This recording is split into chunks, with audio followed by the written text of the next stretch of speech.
The killing of an unarmed black man by a white police officer in the US shocked the world last summer. Those 8 minutes and 46 seconds that took George Floyd's life opened the eyes of millions of Americans and millions of people around all over the world. It was the knee on the neck of justice, and it wouldn't be forgotten. In January, President Joe Biden signed a slate of executive actions addressing the issue. And I firmly believe the nation is ready to change, but government has to change as well. We need to make equity and justice part of what we do every day. As politicians promised change, business leaders realized they needed to do the same. We stopped and said, this is an opportunity. This is historic. This is a pivotal moment. We've absolutely got to double and triple down here. We've got to accelerate what we're doing. We've got to expand what we're doing. Clearly, the spotlight was shining brightly, and we wanted to be a part of the change. Johnson & Johnson is one of 6 companies to take part in a competition where business students pitch them ideas for how they could improve their corporate efforts to tackle racial injustice. The John R. Lewis Racial Justice Case Competition. The initiative at Emory University in Atlanta is named after the city's civil rights hero, John Lewis, and it's the brainchild of MBA student Willie Sullivan. We're hearing from all of these corporations about taking a stance at all because, traditionally big companies, especially the bigger they get, the more they want to stay away from social issues. So it's really like, okay, so they're saying they want to do something. These students want to do something. And so how do you meld those two things together? The winning team was announced by John Lewis's nephew, Jerrick Lewis. The $20,000 grand prize winner of the inaugural John R. Lewis Racial Justice Case competition is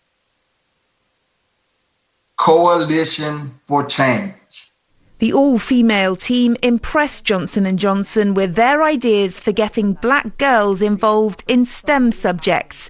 That's science, technology, engineering and maths. An exploratory online community tailored just for Black girls to learn, to get excited and get inspired. They'll be presenting their ideas to decision makers at the company next month. The website platform that we talked about, to see that come to fruition, or the Magic STEM 2D bus, like if I ever see a picture of that thing, like I will literally cry, because for us, it's one thing to win, but it's another thing to be able to change lives.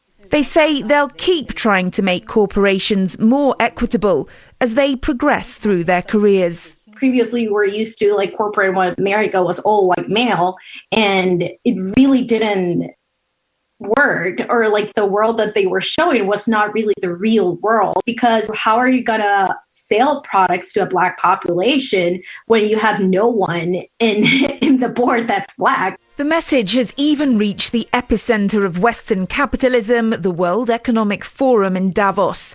Under its new Partnering for Racial Justice in Business scheme, 48 organisations with more than 5.5 million employees worldwide have committed to building more equitable workplaces.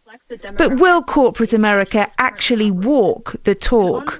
So we absolutely have every intention of pursuing some of these recommendations. This is not something that we will just focus on for 2020 and or 2021. It is literally part of our business strategy. It'll take time for that to become the strategy across the board, but there are signs of change.